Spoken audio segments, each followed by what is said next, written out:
Hey everyone, welcome back to the Kicks and Picks podcast. Coach Steve here leading the way with Nick and Scotty. We had our first weekend of bets last weekend, and we're getting into really the thick of things in Europe with Serie A also kicking off this week. But before we get into our bets for this week and another great guest, so about the weekend that was. It was the first weekend of the Premier League. We had a little action in La Liga, a little bit in Ligue 1. Overall, we finished 5-4-1 plus 1.04 units. So a winning My week. bad. Our pod lock hit Oh, thanks to Newcastle. big. Old reliable team of the pod. I will brag a little bit here. I did lead the way with a 3-0 weekend. Yes, sir. Plus 3.254 units. So I will take that. Scott, I'll just kind of Just a little 0-3 to start the season. No, doesn't hurt. And Nick 1-1-1. Finished just above even, up 500th of a unit. So there you go. Just enough to stay above water. So guys, how do you feel about the last weekend? In my defense, if you rewind the tape, the second that you both said you are also in on Tottenham, I said I want to switch my pick to Brentford. So in that sense, I mean, it still would have lost because Brentford, they drew. So I guess that doesn't really help my case. But I knew that was a loser to start. Also, in fairness, we made that bet before Harry Kane left. We were all under the assumption and Harry I didn't Kane think was going to be starting. Oliver Skip was going to start. If you told me Oliver Skip was starting that game in midfield, I would not have. And that's, I mean, listen, for anybody that just started listening or that's brand new to the show, we do make these picks pretty early in the week. We're recording right now, right? This is Tuesday night. So shit like this does happen. I mean, it works in our favor sometimes when we get a great number. It works against us sometimes like this. I think if we made this, Kevin De Bruyne to score a goal. No. Right. You know, like we do know that now. If we had made this bet on a Friday, I don't think this would have been one of Scott's locks. I think that's very fair to say. No, for sure not. And it was also questionable for Charleston was going to play. I think that kind of came up, towards the end. So he might as well not have played because I don't remember one thing he did. Yeah, no, the Rooster did not make an appearance. So unfortunate. But other than that, I mean, the weekend was at least a little entertaining from a Premier League standpoint. A lot of good games. I put out my power rankings. I might do that every Monday now. But I got Newcastle as the best team in the league so far. They smoked Villa. Just absolutely dominated the midfield. Tonali scoring on his debut. Isak scoring 3 hockey assists. Isak looked good. That's big for them. Yeah. City looked good, but they lost De Bruyne in like the 30th minute, and it sounds like he's going to be out now until at least December. 4 months, I think I saw, right? Yeah. So we'll see him in 2024, which is usually when City make their like undefeated run, but will be certainly an interesting wrinkle to the title race to start the season. If Arsenal and Newcastle can kind of get off to a hot start, build a little bit of a lead, make for an interesting second half. And Liverpool stink. I mean, they're not good. That was brutal. I'll interject there, Scotty. After the first probably 15 minutes, I don't know that I could have ever felt better about a bet at Liverpool team total over 1.5. I'm like, oh, this is going to cash by the fucking 30th minute. There's no doubt in my mind. You knew that once the Salah goal was called back from VAR, you knew it was dead then. Okay. Absolutely dead. That was when I knew it was dead. It's like, oh, no, this is over. Yep. So that was definitely a gut punch for all of us, I guess, for reasons. Yeah. I mean, Liverpool are in trouble, hence the background today.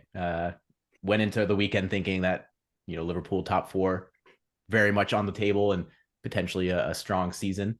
Now here we are 4 days later, and the midfield is still an absolute mess. The defense, I mean, Konate and Allison played really well. Virgil was all right, but Robertson was bad. Gakpo in midfield is not a solution. And they don't really have a plan, it seems. I guess we still have a few weeks left until the window closes, but it's not looking good for Liverpool right now. McAllister, I thought looked good. Yeah, no, I mean he did. He did well. He's just playing in a position that was a little bit further back than what he should be. So and Spalletti, I'm sorry, I always butcher his name. I thought he looked pretty good. Yeah, he always looked pretty good. I think they're both good signings, but I think they do need more for sure. Like you don't play Gakpo there. Right. Yeah, the problem is like their midfield was bad last season, and then this summer they shipped out 5 midfielders, and they've brought in 2. Granted, 2 are good, but math is math.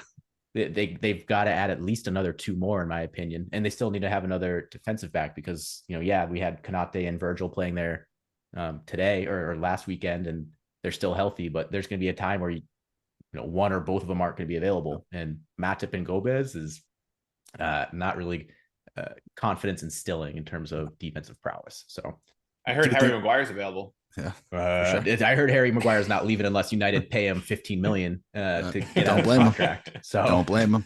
Yeah, I don't think Maguire's going anywhere.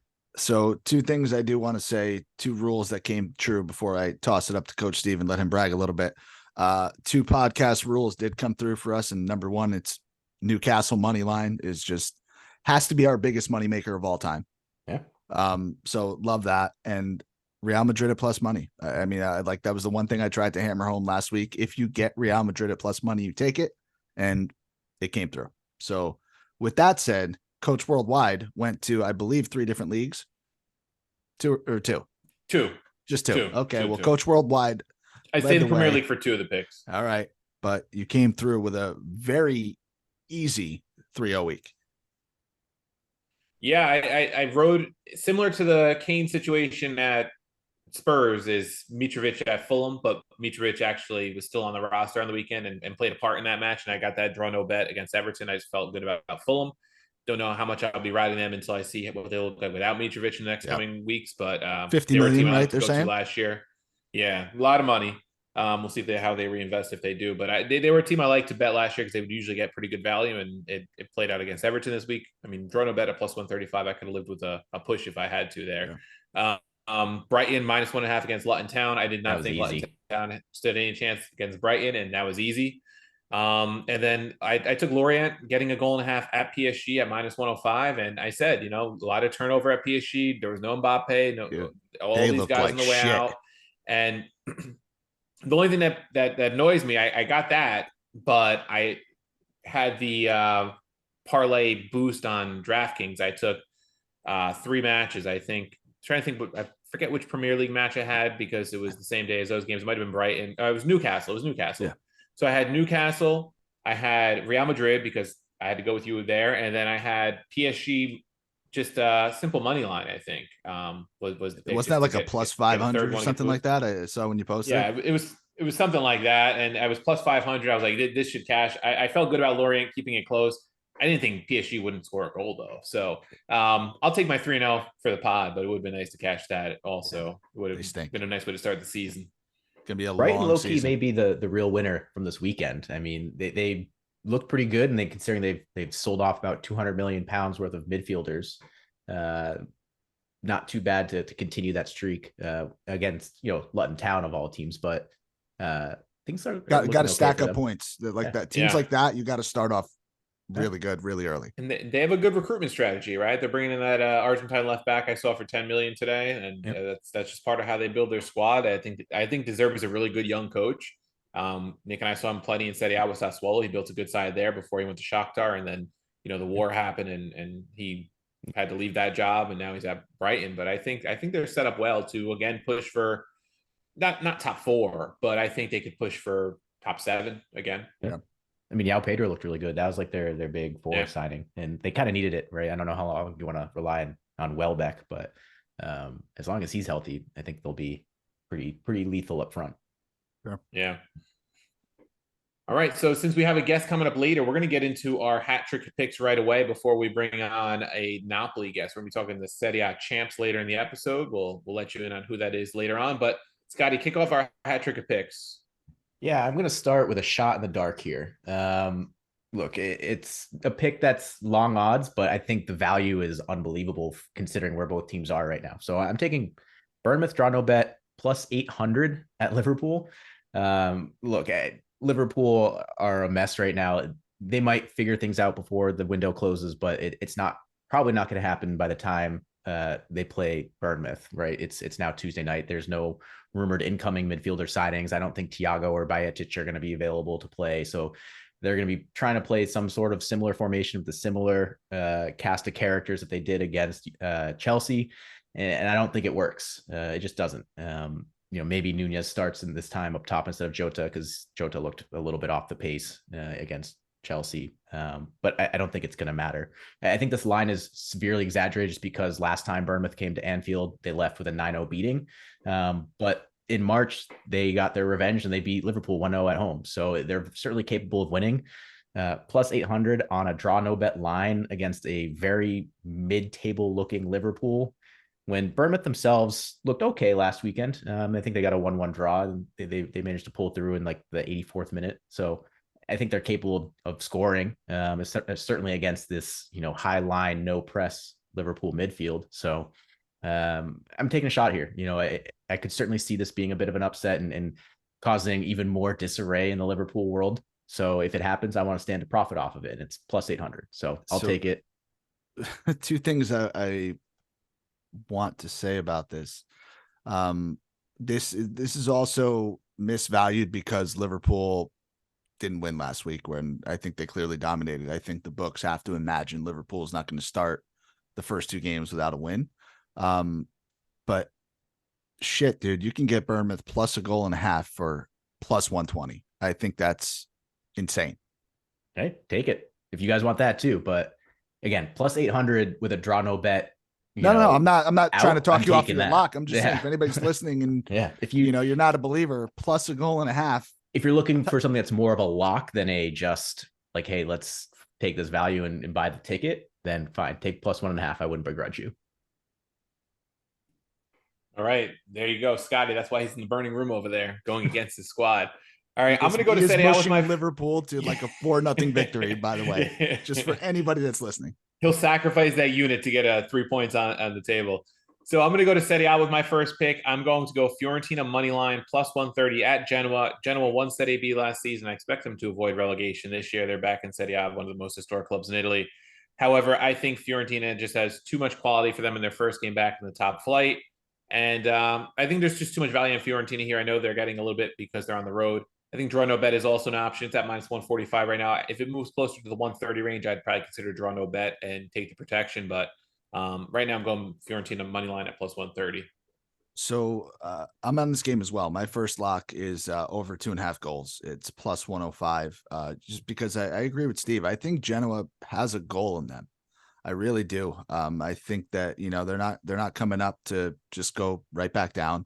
Fiorentina's defense has not been very good. But they're going to be looking to really start the season off well, compete for a European place. They made a really deep run into the Europa Conference League last year. They made it to the final. I think, looking through all the games in Italy, there's what seems like a lot of mismatches. I was surprised the line that coach got was so good. But this seems as likely of an over as any of the games in this opening round. So I really like the over in this one. I think this one is a 2-1 game. Unlike I was going to say, unlike the Premier League, who will give you that Chelsea-Liverpool opening weekend match, Serie A tries to avoid those matches at least till the second week or third week of the season. Yeah. So you do get a lot of mismatches in the lines. I will say that. Yeah, I was going to say, let's hope that the newly promoted club has a better turnout than the ones in Premier League this weekend, because neither Burnley nor Sheffield United, who are both home, managed to score a goal in their Premier League, re-debut. Luton Town did get a goal off a penalty against Brighton, but that was their consolation goal in a 4-1 loss. So hopefully Genoa fare a little bit better than the Premier League newly promoted clubs. And it's a tough place to play, or at least it used to be. I mean, I have to imagine the fans haven't left.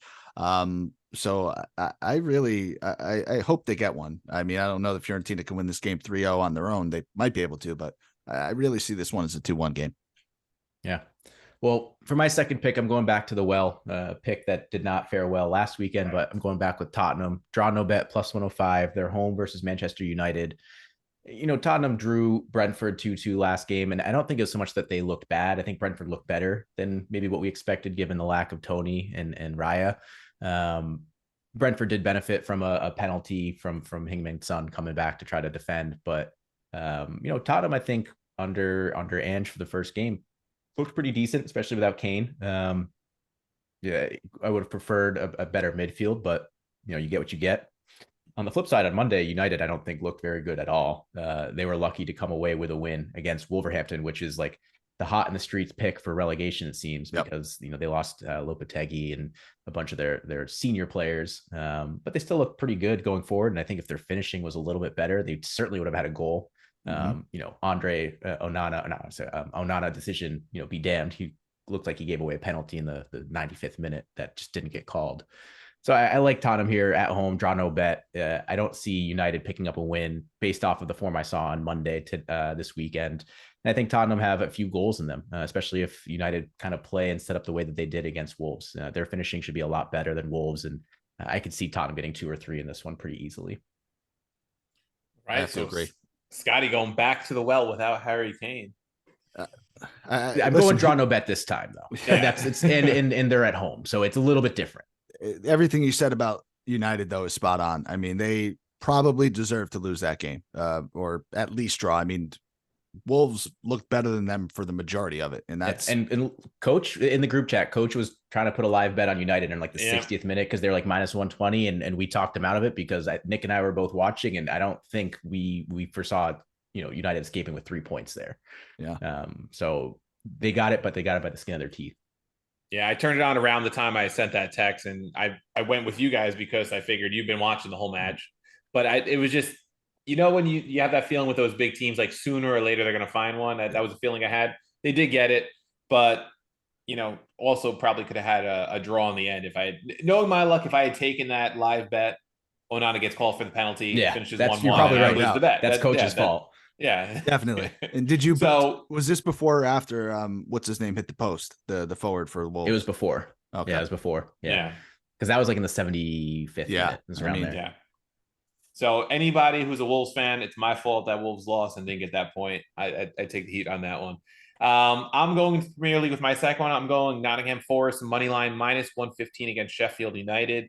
Sheffield did absolutely nothing at home last week against Crystal Palace. That was one of Scotty's draw no bets. I actually rode with that bet in a real bet because I thought they would have come out with some life at home, and they did absolutely nothing.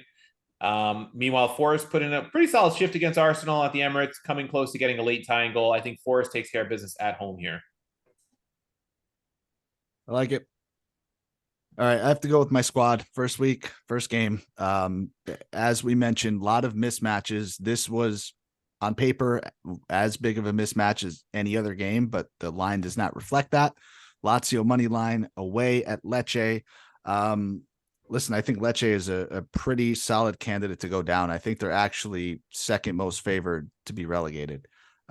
So this is the type of team Lazio need to make quick work of. They definitely struggled in this position last year, beating a lot of the top teams and the teams around them, but really struggling to get all 3 points against bottom 5 teams.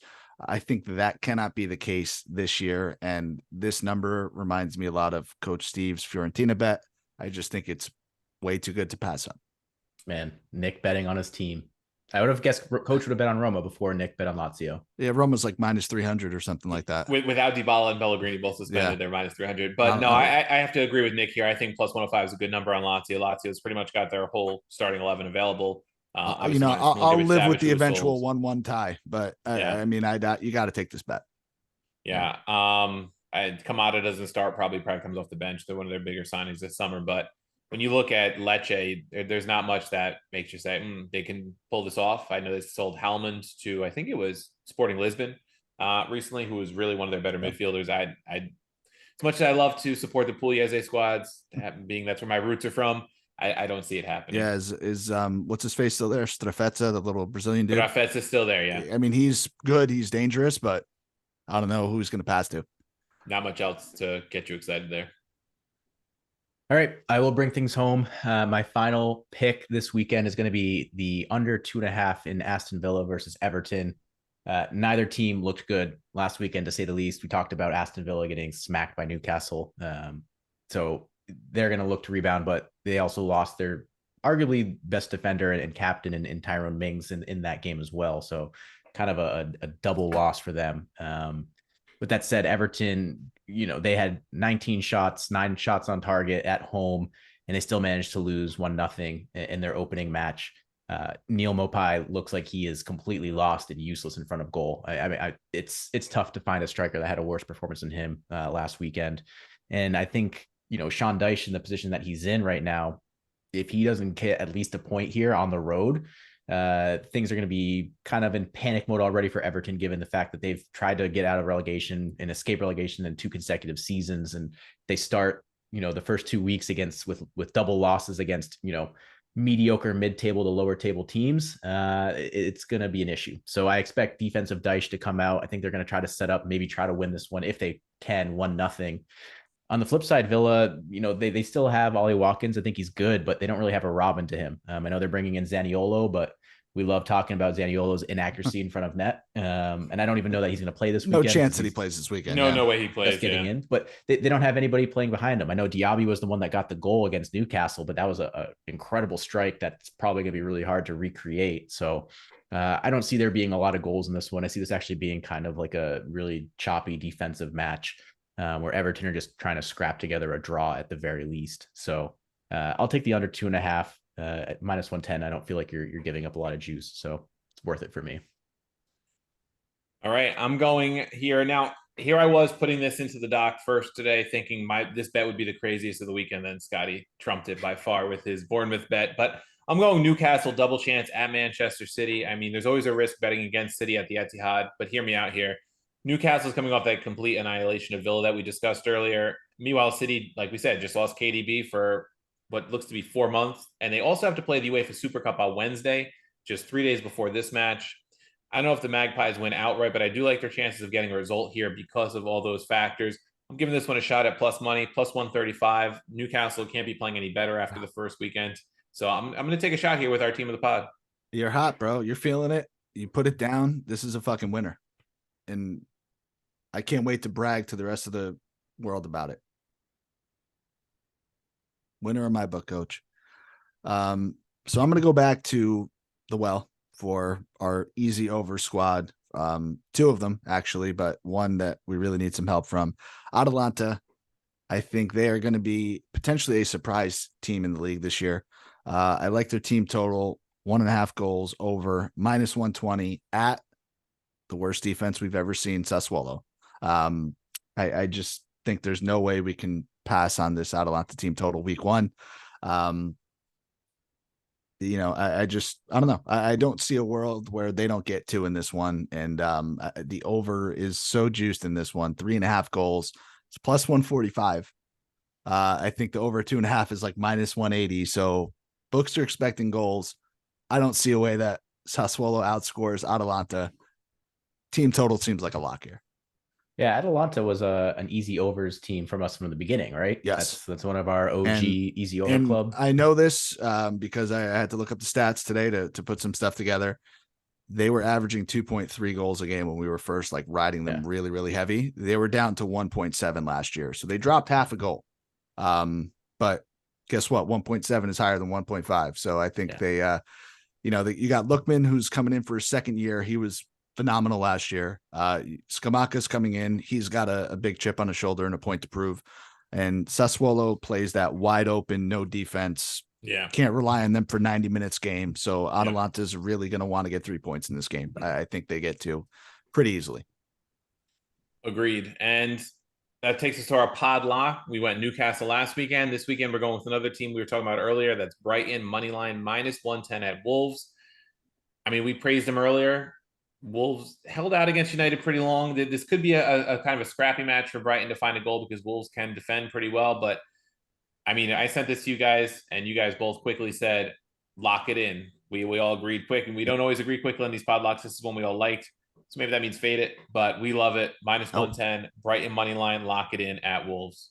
Yeah, and I think they're going to put way more pressure on Wolves than I feel like United did. I feel like United were kind of sleepwalking through that game, especially the first 60 minutes or so. So if they can play that press the way they have been over the past half a season, this should be a no doubter. I will say preliminarily, if Brighton get the job done here and Wolves lose to Brighton, look at for Wolves as decent value in the next couple of weeks because they were a huge, public favorite to get relegated when we were talking about futures. Everybody was looking at them as being like plus 250, good shot at going down. They looked okay against United. I know, United didn't look great, but Wolves definitely looked better than what I think many people gave them credit for. They start out with 2 consecutive losses to against decent teams, United and Brighton. In the next 2 weeks, they have Everton and Crystal Palace. And I think they could absolutely get a result against either of those teams. And my guess is that books will probably undervalue them. Yeah. And one thing I'll say that they've got 5 or 6 dudes that could just really handle the ball. I mean, they these guys got quick feet. Brazilians, Portuguese. I don't know who is who. They're Portuguese, yeah. Like everybody was going through the midfield. Like United looked like they were in quicksand every time Wolves tried to break out. It's not going to be the same situation this week, but I think Scotty's point is spot on. And one guy that they missed last year was Pedro Neto, and I think he's actually going to be a beacon of light for them if he can stay healthy, because he is really, really good. I think he's only 23. He's going to be a guy that will be on the short list for some of the top clubs to transfer in the coming year or two. And if I think he has a breakout season this year, it's almost a lock. Yeah, so there you have it. There's our locks of the week. If you're watching on YouTube, we thank you for watching and hoping you're winning with us. And if you're here for the full podcast episode, Nick, tell us what we got coming up. Yeah, we are going to continue our State of the Club series. We're wrapping up the big clubs in Italy after completing England. We are going to defending champs Napoli, and we are welcoming on a very special guest, friend of the podcast, Don Mapuzzo.